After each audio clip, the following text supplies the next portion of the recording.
Carlos Ramirez, owner of NVS Audio in Roselle, New Jersey, and Daytona, Florida. So we got another wiring rescue. This time it's on a CVO. To be fair, this time the bike was definitely touched by two shops. I'm not sure who did what, but the client was upset with both shops, and then the bike ended up here. I try not to make enemies in the industry, but fair is fair. When I see work that's not done right, I have to bring it to the public's attention. And then one of the reasons is so I can show the wrong way and the right way. I actually had the owner of the other shop reach out to me and tell me that it was my opinion. One of the reasons I love audio so much, it's science. It's not opinion, it can be proven. There's laws of physics that exist, and then not using the proper power wire or not using the proper battery or not proper mount, it can be proven. You can see how much power an amplifier draws and then check to see if the wiring is adequate to be able to flow that amount of current. Everything should be safely bolted down. This is not a matter of opinion. Matter of opinion would be this brand over that brand, not current flow and capacity of lithium batteries. So the work that was in the tour pack, I know for a fact wasn't done by the shop that reached out to me. I know it was done by another shop. I could tell that the installs were completely different. But regardless, the owner of the shop got upset, said that I shouldn't have posted it. If you guys see a job that was allegedly done by our shop and you don't feel it's right, A, you're welcome to post it. B, tag me in it. C, send me pictures. First of all, if somebody did work like this that worked for my shop, they wouldn't work for me anymore. I can guarantee you that. That's one of the reasons why I like to show build pictures and I like to show what's under the panels, because anybody can do a job that looks wonderful on the outside. I want to see what's under the skirt. So we post pictures of our wiring, and it's really simple to see if the wiring is done by us because we make our own wiring now. So if you guys see an install where a client claims that the work was done by us and you don't feel that it was, or you feel that we did a sloppy job, I welcome you to post it, send me a picture, tag me in it. Trust me, I want to get to the bottom of it as much as you do, and I want to make sure that my reputation is intact. My guys are doing the right thing. Do they slip up every once in a while? Of course, my guys are human. If you bring it to my attention, and then I know which techs did. We literally video record everything that we do, so I know which techs worked on which, so I know who's to blame and who's going to get in trouble. But I don't do it to be spiteful or malice. I do it to show our practices when we do install versus some of the other shops out there. If a client's okay with what we post and they find that acceptable on their bike, then they're more than welcome to. I'm sorry, we have a higher standard. If you think that's opinion, then I guess it's opinion. But the bike that I'm gonna post, there was noise issues. They damaged the client's $900 battery. The battery was installed in the tour pack, and then they didn't put the proper wiring going to the battery, and they didn't put the proper fusing. So when the amplifiers tried to pull current through that battery, ended up overriding the fuse, blowing the fuse. So the client was riding around just running on battery power in the back until that battery drained down to zero and locked up, and I couldn't bring the battery back. So we tried to reset the BMS. We tried leaving it on hooked up to another battery overnight. We tried, and the battery went to customer, had to buy another battery. That is not fair to the client. So client spent his money. You're putting two batteries on a bike, and then they're only getting one battery worth of power. It's not fair. Then on top of that, the bike did not play as loud as the client wanted, and the bike did not have as much bass as the client had wanted. This is actually one of the two builds that prompted me to post the video yesterday about the impedance rise in the saddlebags and how a 3000.1 2 ohm would be the amplifier we chose for this application, because it wouldn't draw as much current and the woofers would never see 1500 watts a piece. So once again, it's not opinion, it's fact. The client's happy now. Bike sounds the way he wanted it to sound. And the craziest part is the bike came in with 6 amplifiers. 3 in the fairing, 3 in the tour pack. The amplifiers in the tour pack were held to the battery with Velcro, and the battery was held down to the tour pack with Velcro. We removed 2 of the amplifiers, got rid of the noise, and got the bike to play louder with less power, and the bike had more bass. So obviously we figured out the science. If we removed 2 amplifiers, made the bike louder, and gave the bike more bass, it's science. But whatever. Here's our latest wiring rescue. Client's 100% happy with the product. We built them something that was solid, safe, and reliable. And you guys check it out. Let me know what you think.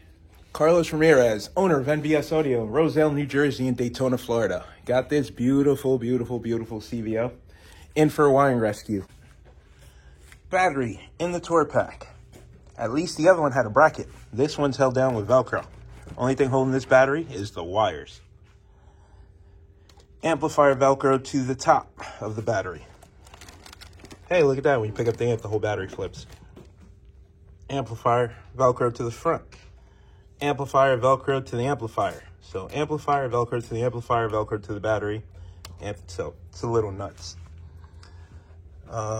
Positive terminal exposed, so if he puts anything in the tour pack, can possibly arc across both terminals. Neither one is protected.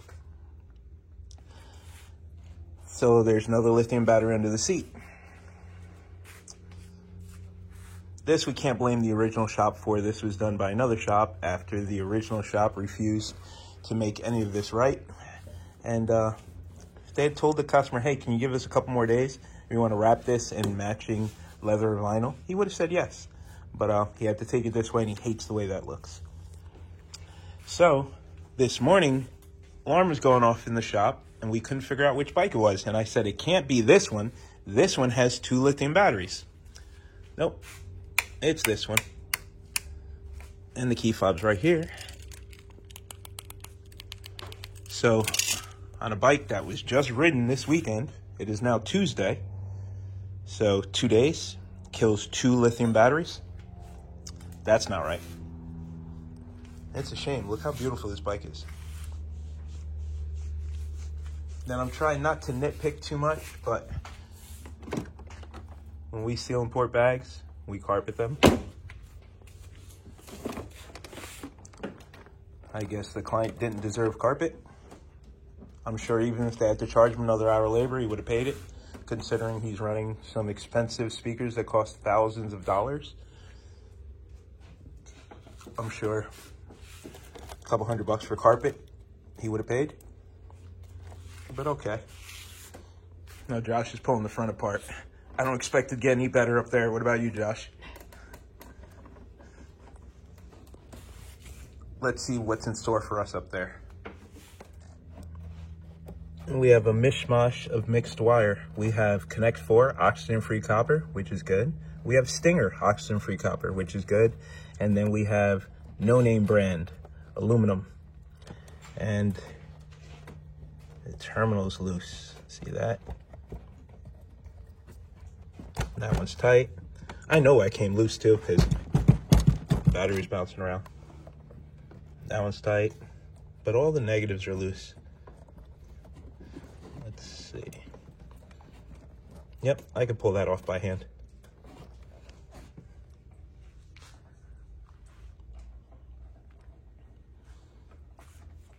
Got to put a jumper box on it, see how this thing sounds. Well, we got to charge it because you're not supposed to jump lithium. I already see problems. So, you notice how that's all rusty? You notice how that's all covered in tape? There's a little miscalculation, and if you put the plastic cover that comes on it, the fairing won't close because it's touching without the cover. So no protective cover over the fuse holder, and electrical tape as protective cover on this fuse holder. Should get more interesting as we get deeper into it. See, this really upsets me, and it's not fair to the client. This bike has 1, 2, 3, 4, 5, 6 amplifiers, and 2 batteries. This bike is not loud and does not have a ridiculous amount of bass. I'm sorry, for 6 amplifiers, I should not be able to stand anywhere near this bike while it's playing. It's not fair what they did to the client, but we're going to try and make it right. So I consider this a high-end system, seriously. We're talking multiple amplifiers, we're talking speakers. I believe retailing these speakers like $1,500 a pair. He had them in the lowers and they blew. So just between the lids and lowers, we're talking $3,000. They replaced them with an $800 set. So we're now at $3,800. Speakers in the fairing, another $1,500. So we're running thousands of dollars worth of speakers. Bike has all kinds of noise, you can hear it.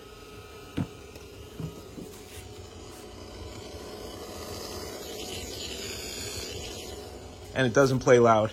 And the install's not clean. There should not be a line converter on a high-end build like this. You can flash the radio, use a T-harness, and run signal into the DSP. We do it every day. We're going to do it on this bike. And I guarantee you that the noise is gone. Guarantee you. And it's going to sound better. But we going to make this right, Josh? Yeah. So Josh tucked the mountain of wires away so we can see the battery. Yeah, Josh, move that mess.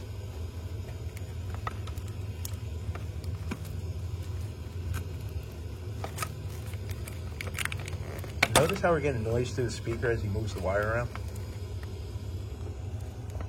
Okay, verified it's 2 lithiums. Wait, you just removed that cover. There was no screws there. No. Oh, okay. Client complained that as he went down the road, power would just go out in the tour pack. Oh, that's it. Josh just touched it. Touch it again.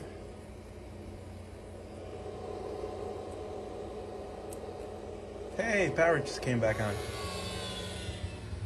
They have a spade terminal into a T-tap, into a Scotch lock. I've never seen that on a bike before. That's crazy. Splice into a factory wire. Instead of running remote turn on to the front. So that means the front amplifiers and the rear amplifiers turn on at 2 different times. I swear I've never seen that before. That's crazy. Pull back is out.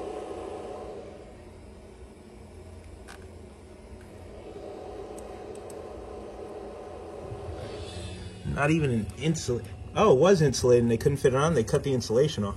Nice. All right, sorry, we'll make it right. So we're breaking everything down. They use stronger Velcro on the amp than they did on the battery.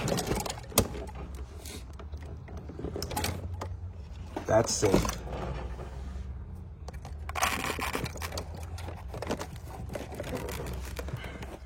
Okay, at least they fused it, but you have a 4-gauge wire going to the distribution block, getting distributed into 2 4-gauge wires and an 8-gauge wire. So then, is the 3,000 watt amp really getting 4-gauge, considering it starts at 4-gauge and it splits 3 ways? So if one 4-gauge splits into 2, wouldn't that be 8-gauge for the amp? And then you split it a 3rd time. So wouldn't that be 10-gauge for the amp? So there's no way this amplifier is getting full power. It's just simple math. So why not run a 0-gauge to the block? That way you can split it, or run a 4-gauge single fuse and then go directly into the amp.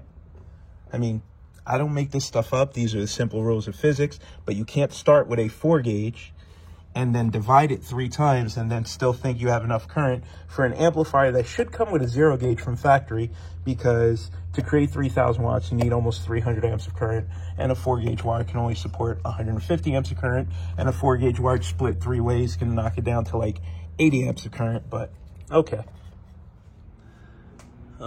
Big mistake a lot of installers make. So this is one wire going to the distribution block right here. The other wire is coming from the other battery in the front, and there's no fuse on it. There's a fuse here, but there's no fuse on the secondary line. People forget that you have the power coming this way from the front battery, but it also back feeds from the back battery. So you have to fuse it within 12 inches going that way and within 12 inches coming this way. So there's a fuse missing here. So you have a fuse by the battery. If you ground the wire out here, from here to here, the wire is going to burn up.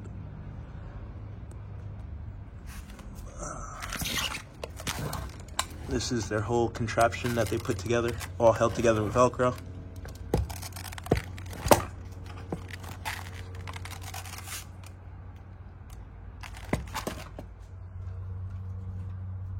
Speaker wire going to the 10s was spliced a few times, so we have a splice here.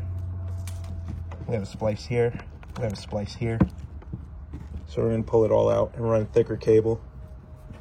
They even spliced the power wire. I guess they ran out of power wire, so they spliced it here. Let's cut that open, see what it looks like under there. I don't even know where they found 4-gauge butt connectors. That's crazy. But the only thing holding it together was the heat shrink. Look at this.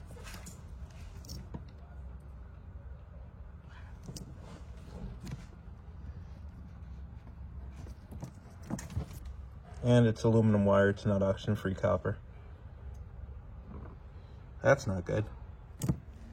And that explains why the rear battery wasn't charging. So we have on the rear battery all those amplifiers, so we're talking 3 400 amp load and 150 amp fuse. Fuse had no chance. And the more we take apart, the worse it gets. Look at all the T-taps on the factory harness. You do know that they make a $20 plug-in for this harness, literally 20 bucks. Then we go here and we T-tap the heck out of the radio. Holy cow, you can't make this stuff up. And then since we're up here, let's do the math. We have a 4-gauge wire coming in to the distribution block that's taped up because the cover didn't fit on. And then we have a 4-gauge and 2 8-gauge coming out. So the maximum this wire can do is 1500 watts. And we have a 1200 and an 800 and an 800. I'm not too good at math, but 800 plus 800 plus 1200 is more than 1500. But okay. Wow. Wow.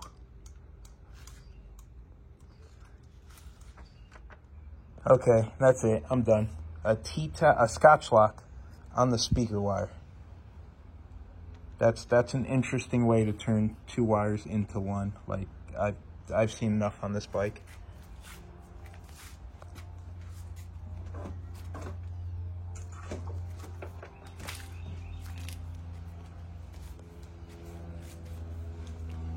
Still can't believe they did that to that harness.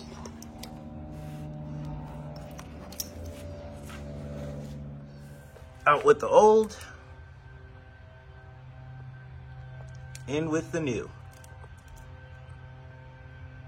Socios de la avenida, soy bandolero como el Mr. Politiquero, que se robó todo el dinero y lo postularon de nuevo como si fuera que el dios Don Bomba contaban conspiración, la llave bota y yo no soy el... Quick platform out of expanded PVC, not weight solid and waterproof, everything bolted down.